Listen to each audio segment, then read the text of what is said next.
The day I watched my twin sister walk down the aisle with the man I once believed was my future, something inside me shattered so quietly that no one heard it, not even me. My mother squeezed my hand gently, as if trying to steady me, but her eyes avoided mine, and that silence felt louder than the church organ echoing off the walls. I sat there, dressed in soft lavender. The color Lauren always said looked best on me, while she floated past me in white, her smile wide and radiant, her arm hooked around Ethan's like they had been born for each other. People around us whispered how perfect they looked, how blessed they were to have found love, how fairy tales really do come true. I heard every word, each one hitting like glass under my skin. No one knew that just a year earlier, Ethan had asked me to spend forever with him. No one knew how many nights we spent planning a life together, talking about children, choosing baby names, laughing about which city we'd move to, which street would feel like home. No one knew that he once told me he didn't believe in soulmates until he met me. And no one, absolutely no one, knew how fast everything changed when Lauren stepped into the picture. My name is Maya, and I am the older twin by 8 minutes. But Lauren always acted like she was born 8 years ahead. Growing up, she was the star in every room, the girl everyone noticed first, the one who never had to try too hard at anything. I don't say that with jealousy, just truth. Lauren had a glow, a brightness that drew people in like warm light on a winter night. I was quieter, softer, the one who listened, the one who understood, the one people trusted with secrets but rarely celebrated. We were close, closer than most sisters, or so I believed. We shared everything: clothes, jokes, dreams, late-night talks under a single blanket listening to rain against the window. She would braid my hair before school, and I would help her study before tests. We used to say that life might separate us someday, but nothing would ever break us. And for most of my life, that was all I had ever needed to believe. When I met Ethan, I wasn't even looking for love. I had just moved to the city, working long shifts as a nurse, eating dinner alone most nights, falling asleep exhausted with the TV still glowing. One evening, I stopped at a cafe on Maple Street to pick up soup before heading home, and there he was, sitting by the window reading a worn-out paperback and drinking black coffee at 9 p.m. like he had nowhere else to be. He smiled at me first, one of those slow, warm smiles that reach the eyes long before the mouth. Something about him felt steady, safe. We talked for almost an hour, forgetting our food, forgetting time. He walked me to my car, hands deep in his pockets, shy but thoughtful. When he asked for my number, I laughed nervously because I hadn't felt butterflies like that in years. We began talking every night, hours passing like minutes. Within 2 months, he knew more about me than most people learned in a lifetime. He knew how I bit the inside of my lip when I was nervous. He knew how every birthday, I baked my own cake because no one else ever got the recipe right. He knew that I cried secretly at weddings, hoping someday someone would look at me like I was enough. He held my hand when I told him about losing our father and about the emptiness of trying to pretend. Everything was fine when nothing was. I never had to explain myself with him, he just understood. Lauren met him for the first time 6 months later. She had flown in to visit, bursting through my apartment door with her usual whirlwind energy, talking a mile a minute about something funny that happened on her flight. Ethan came by an hour later to bring dinner. I still remember the way she looked at him, eyes scanning him like she was reading something only she could see. I brushed it off then. Lauren always noticed people, always evaluated them quickly, always watched first before speaking. But as the three of us sat around my small dining table, something in the air shifted. When Ethan spoke, she leaned forward, her eyes shining. When he laughed, she touched his arm lightly, like an instinct. I saw it, and I felt a tiny pinch inside my chest. But I told myself I was imagining it. She was my sister. She could never. I trusted her more than I trusted myself. Later that night, after Ethan left, Lauren sat on my couch, drawing circles over the fabric with her fingertip. "He's amazing, Maya," she said softly. "I've never seen you this happy." I smiled, relieved, grateful. I told her how much he meant to me, how I believed he might be the man I'd been praying for.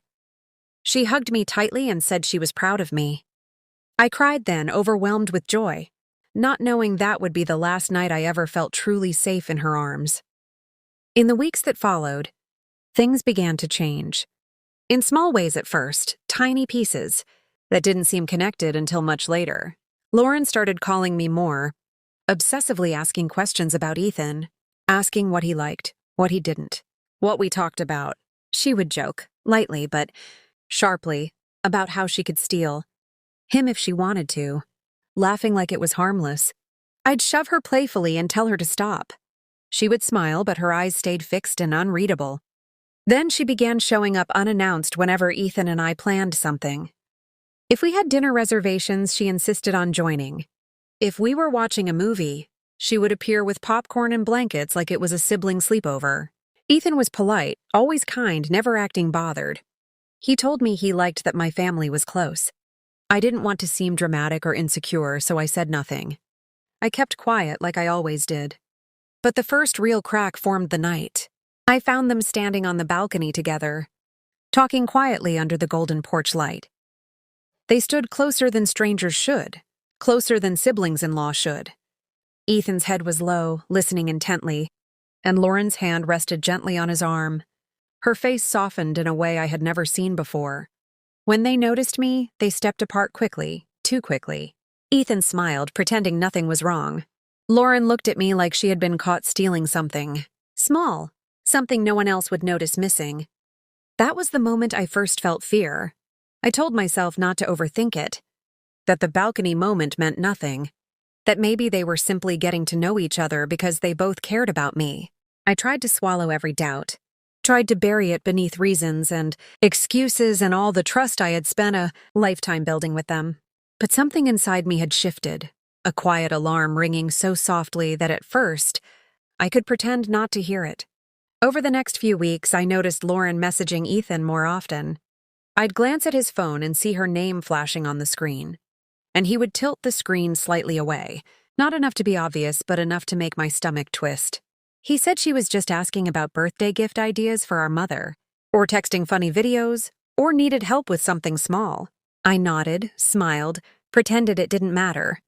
But lies don't always come in long sentences. Sometimes they're just a pause too long, a breath too slow, an eye that doesn't meet yours anymore.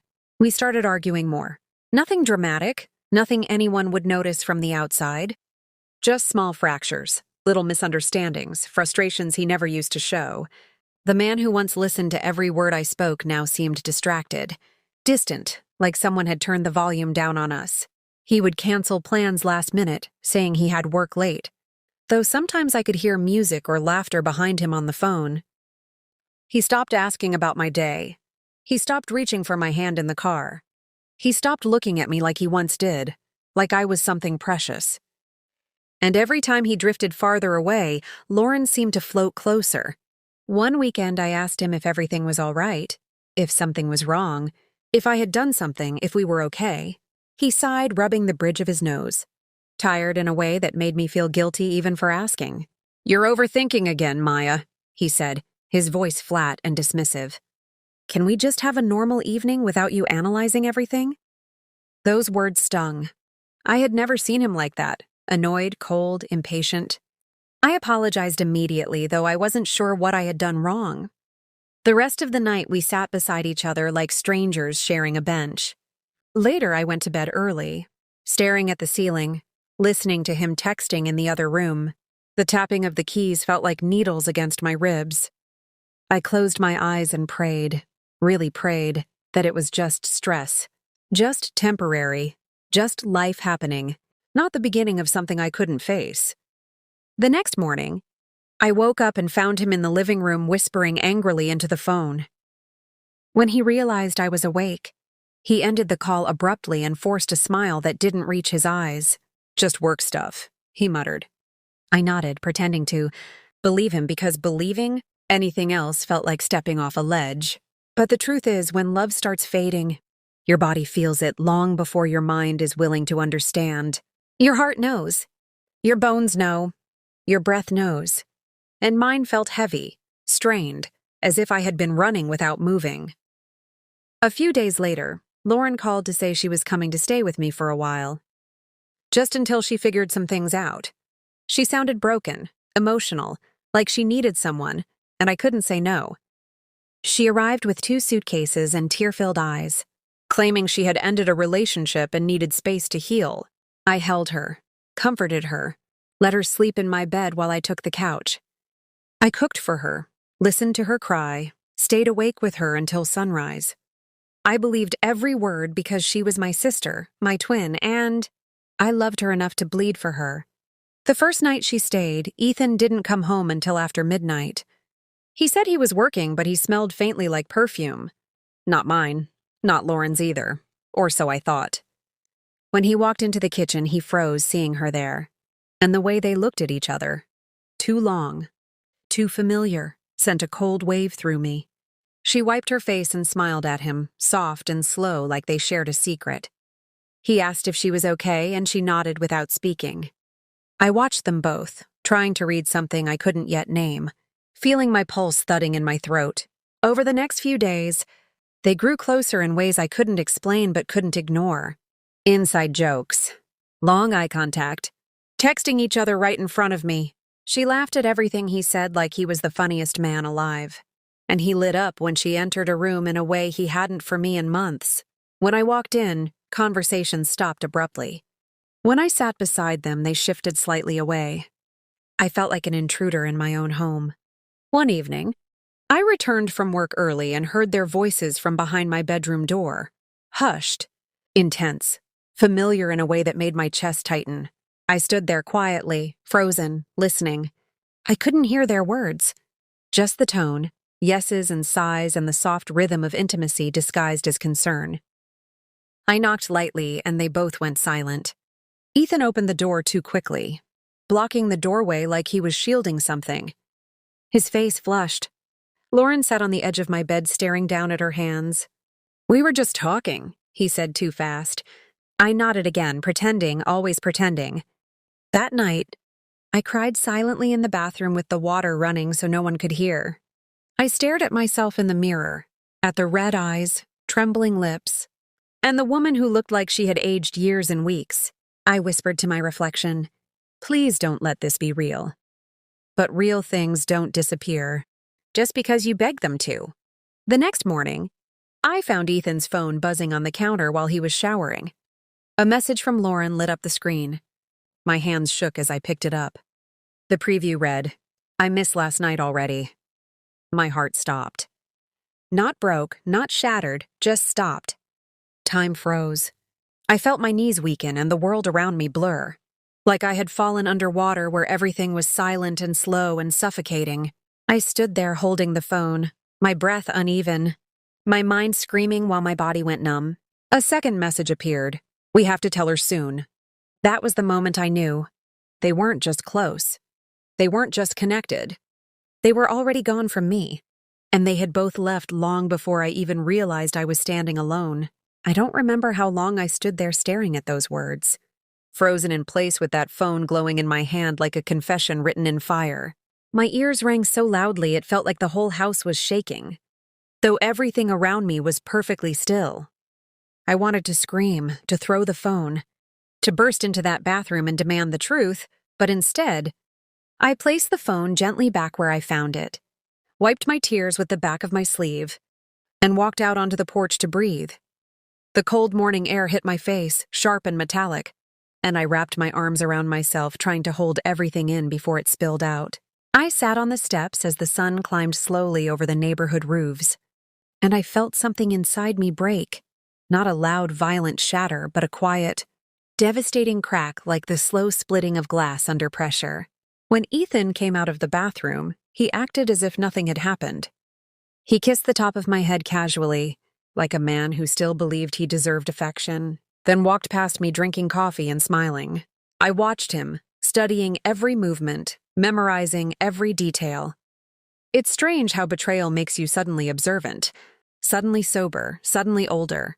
He didn't notice the change in me, not yet, but I was no longer the woman who swallowed doubts and apologized for breathing. Something had shifted. Something had awakened. And I knew I couldn't confront him without proof strong enough to crush every lie they might try to build. That night, I waited until they both fell asleep. Lauren was in the guest room and Ethan slept beside me, breathing deeply and peacefully, unaware that I had crossed a line between trust and truth. I lay completely still, staring at the ceiling, counting his breaths like seconds before an explosion. When I was sure he was asleep, I slipped quietly out of bed and went to the kitchen, trembling with a mix of terror and determination. I opened his laptop, hoping his passwords hadn't changed. They hadn't. His messages were all there. Every text, every late-night call, every photo she had sent, every plan they had made. I read words that carved pieces out of me like a knife. I wish she understood me the way you do. Being with you feels right. I can't stop thinking about last night. And then, the one that made me gasp, covering my mouth with shaking hands. We'll tell her next week after I talk to a lawyer. Divorce. They were planning my ending while I cooked meals for them and tucked blankets around them like a fool who believed love was enough. I scrolled further, forcing myself to face every piece of pain. Seeing them talk about a future together, while I was still trying to save what I thought was real. There are no words for that kind of cruelty. A floorboard creaked behind me and I spun around. It was Lauren, standing in the hallway in one of my shirts like she had always belonged here. Her face looked startled at first, then guilty, then something that looked dangerously like pity. That was the moment I realized she knew I knew. We stood in silence, two women with the same face but completely different souls. The moonlight through the window split the room in half, and we stared at each other from opposite sides like mirrors reflecting two different truths. I wanted to ask why. Why my sister? Why my home? Why the man I trusted with my life? But the words wouldn't come. My throat felt full of broken glass. She opened her mouth, took a breath, and whispered, "Maya? I'm so sorry." Her voice shook, but not enough. She reached a hand out as if I still belonged to her world. I stepped back. I couldn't touch her. I couldn't let her touch me. Not now, not ever. My silence must have frightened her because she turned and retreated without another word, closing the guest room door behind her. I heard her crying softly, but the sound didn't move me anymore. I sat alone in the dark kitchen until the sky turned gray, feeling everything and nothing at the same time. Learning that heartbreak isn't loud. It's quiet, hollow, like the pause between breaths when you're trying not to fall apart. By sunrise, I made a decision. I wasn't going to scream. I wasn't going to beg. I wasn't going to collapse like they expected. I would not be the broken one in this story. I would be the one who walked away with dignity and proof so undeniable that neither of them could twist it against me. I gathered screenshots, printed copies, recorded timestamps, saved emails, every weapon an honest heart never wants to use. And when I was done, I sat on the edge of the bed beside Ethan and looked at him while he slept. I studied his face, memorized the softness that once felt like home.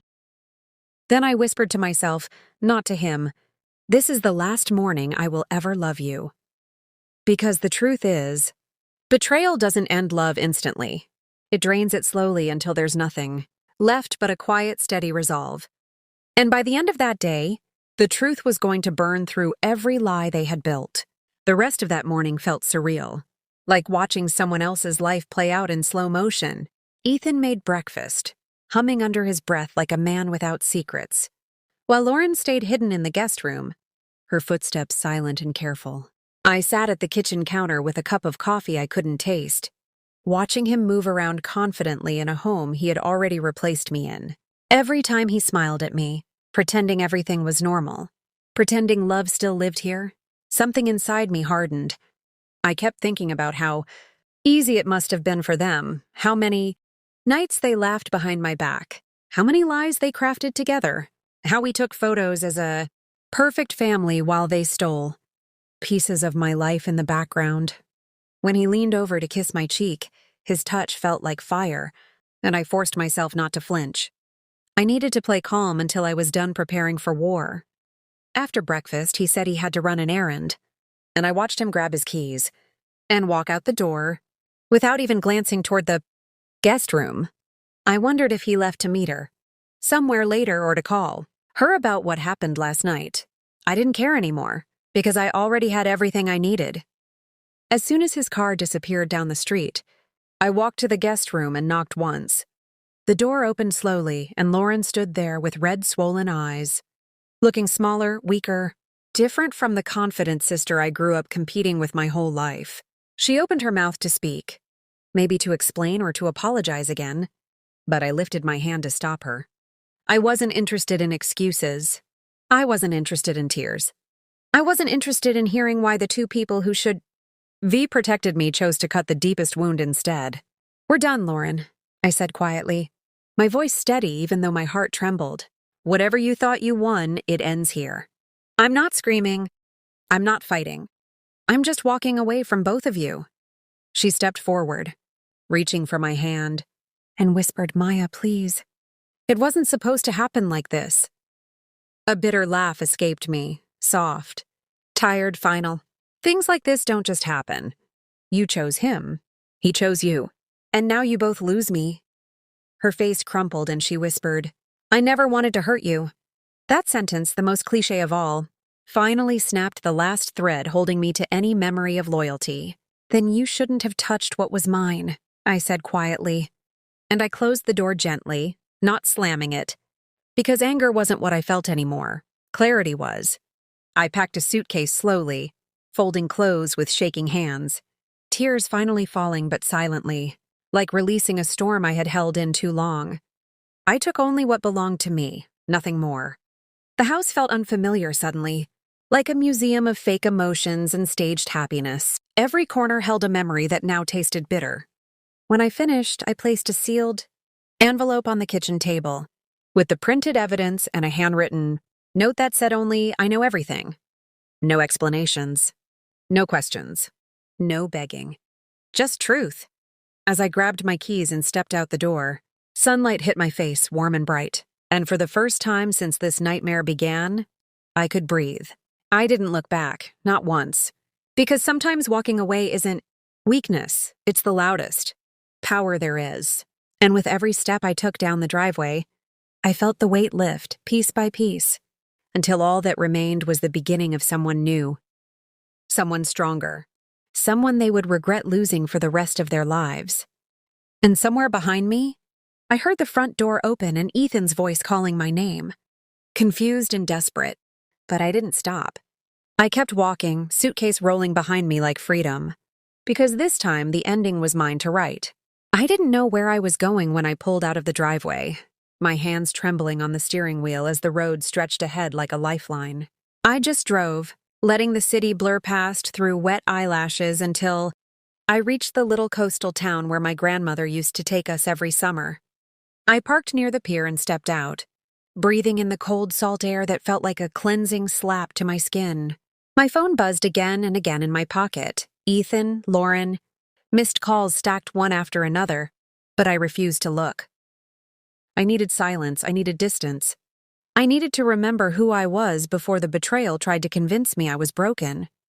I sat on a weather-worn bench overlooking the waves crashing against the rocks, and for the first time since discovering them, I let myself sob freely, the kind of cry that shakes every bone in your body, the kind that releases everything you didn't even know you were holding. As the wind whipped my hair around my face, something unexpected happened. I started to feel lighter, like every tear was washing away the pieces of them that had clung to me. I imagined Ethan walking through the house right now, finding the envelope, reading my note, realizing that I had walked away without begging, screaming or falling apart. I imagined the shock in his eyes, the panic in his voice. I imagined Lauren sinking to the floor, realizing she lost not just a man she never should have touched, but the only sister who ever defended her. And strangely, instead of hurting, the thought made me stronger. I wasn't the victim anymore. I wasn't the woman they broke. I was the woman who walked away before they could destroy what was left of her.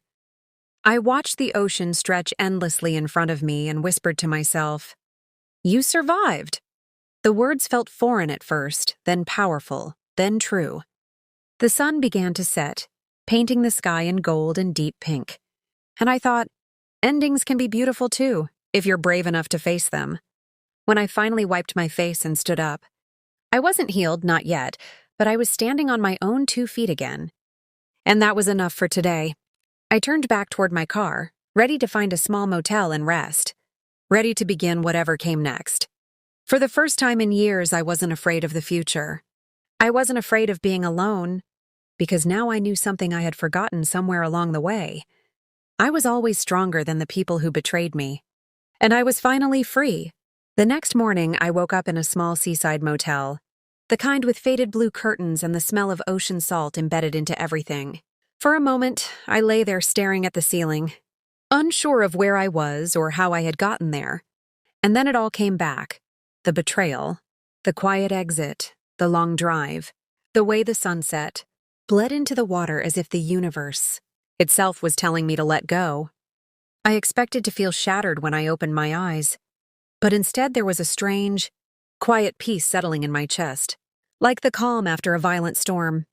I made myself a cup of weak motel coffee and carried it outside to sit on the wooden staircase overlooking the water, letting the cold morning wind sting my cheeks awake. I watched the fishermen load their boats, the joggers running with earbuds and determination, strangers living lives not touched by the chaos that had ripped mine apart. And for the first time, instead of feeling broken, I felt a spark, small but real, the beginning of something new. I pulled out my journal, one I hadn't written in for years, its pages still crisp and empty, and I wrote one sentence: "I'm choosing myself now." Those 4 words felt like stepping onto solid ground after months of drowning. I didn't know what my future looked like, whether I would move back home, file for divorce, start over in this small town, or rebuild somewhere completely different. The uncertainty didn't scare me anymore. I wasn't running. I was rebuilding piece by piece, breath by breath. And as I watched the sunrise paint the sky in soft gold, I knew something with absolute clarity. My life was far from over. In fact, it was just beginning. Starting over felt like learning how to walk again. Awkward, shaky, and painfully slow. I found a small rental in town, a tiny 1-bedroom above a bakery that smelled like cinnamon and fresh bread every morning. And for the first few days, I simply learned how to breathe without feeling like my chest was collapsing. I got a local library card, something I hadn't done since college, and spent long hours sitting between quiet shelves reading anything that made me feel less alone. Books about resilience, about women rebuilding after heartbreak, about strength born from silence. I started seeing a therapist, a gentle woman with silver hair and soft eyes who never rushed me. She listened as I unraveled years of pain I didn't even realize I had been carrying. Some days I cried until my head throbbed, and others I sat there staring at the carpet, unable to form words, but she always reminded me, healing isn't linear. Joined a small coastal walking group after a woman around my age smiled at me outside the cafe one morning and invited me to come along. The first time I walked down that trail, the ocean roaring on one side and seagulls tangled in the wind above us, something opened inside me, a sense of belonging, of possibility, of the world being far bigger than the one heartbreak that tried to destroy me. I started sleeping through the night again, eating real meals instead of whatever I could swallow through tears, and I caught myself smiling at simple things. A child giggling at the pier, a dog chasing waves, warm sun on my face. My old life had been built on pretending everything was fine. This new one was built on truth. And every day I felt a little stronger, a little clearer. I wasn't the woman who begged to be chosen anymore. I was the woman choosing herself, rebuilding from ashes with steady hands. And I was learning that the most beautiful chapters often begin after everything falls apart. The news spread faster than I expected. In a small coastal town, rumors travel like wind over water, and within a week, everyone seemed to know my story, not the messy, painful version whispered behind closed doors, but the truth. People looked at me with something I hadn't felt in a long time: respect. It started when my therapist suggested I file the evidence I had: messages, bank transfers, the hotel receipts that proved everything. And I did. Quietly, without drama or revenge. The attorney handling my case was efficient and calm, and he reminded me gently that I had nothing to be ashamed of. Meanwhile, Mia and Adam's world began to tilt. I heard from an old neighbor that the affair, once their secret thrill, had become a spectacle. People stopped calling them the golden couple and started calling them what they were. Two people who burned down a family without blinking. Adam's parents were devastated and refused to speak to him after they learned the truth from the lawyer's packet. Even his father, a quiet man who rarely raised his voice, told him he was ashamed. Mia lost clients within days as word spread. Through the community she once relied on for her business, no one wanted to trust a woman who could betray her own twin sister so heartlessly. I didn't gloat. I didn't celebrate. I simply watched from a distance, sitting on a park bench overlooking the ocean, letting the wind move through my hair as if it were carrying away years of heaviness. The world was finally seeing what I had lived through, and suddenly the burden wasn't mine to carry anymore. I wasn't the broken wife or the abandoned sister. I was the woman who survived. And as their lives publicly unraveled, something shifted inside me. I no longer cared about their punishment. I cared about my peace. For the first time in months, the silence around me felt like freedom, not emptiness. I realized I didn't need them to hurt for me to heal. I already was. The months that followed felt like watching a garden grow from scorched earth. Little by little, pieces of my life began to bloom where everything had once been burned. I started volunteering at a community center, tutoring kids after school, and I can't explain why, but being surrounded by their loud laughter and sticky fingers and unfiltered honesty healed something in me I didn't know was still bleeding. I got a part-time job at a small boutique on Main Street, and for the first time in years, I enjoyed waking up in the morning, putting on clothes that made me feel beautiful, and stepping into a day that belonged entirely to me. I redecorated my tiny apartment, painting the walls a soft sage color, filling the space with thrifted art and plants that leaned toward the sunlight like they believed in their own survival. One evening, as I sat on the balcony drinking herbal tea, I realized I hadn't thought about Adam or Mia for the entire day, not once, and that realization felt like standing in a warm beam of sunlight after months of winter. I wasn't waiting for healing anymore. I was living it. Forgiveness didn't come all at once. Some days I felt strong and steady, and other days a small memory would hit like a sudden storm, leaving me breathless. But instead of drowning, I learned to sit with the pain, acknowledge it, and then let it pass without letting it define me. I forgave myself first for staying too long, for ignoring the red flags, for loving people who never deserved my loyalty. I learned that forgiveness isn't saying what they did was okay. It's refusing to let their choices own my future.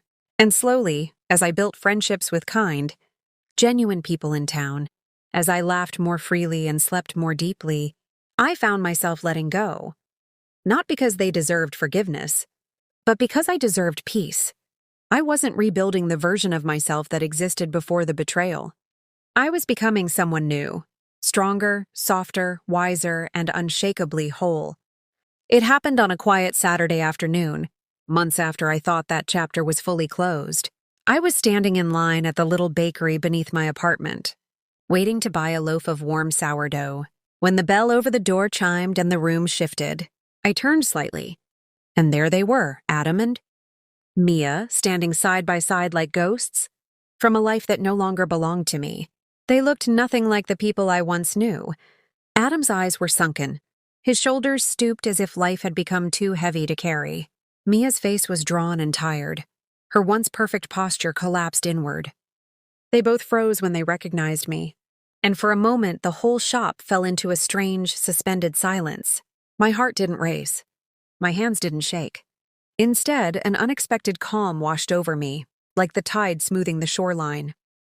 Adam stepped forward first, his voice low and rough, saying my name in a way that once would have shattered me.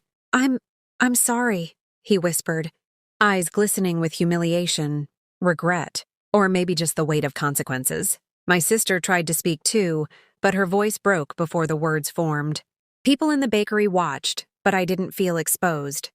I felt grounded, rooted. I looked at them, really looked, and realized something so freeing. I felt nothing. Not pain, not anger, not longing, just release. so I gave them the only thing I had left to offer. "I hope you both find what you're looking for," I said quietly, with a softness that surprised even me. No bitterness, no accusation, just truth.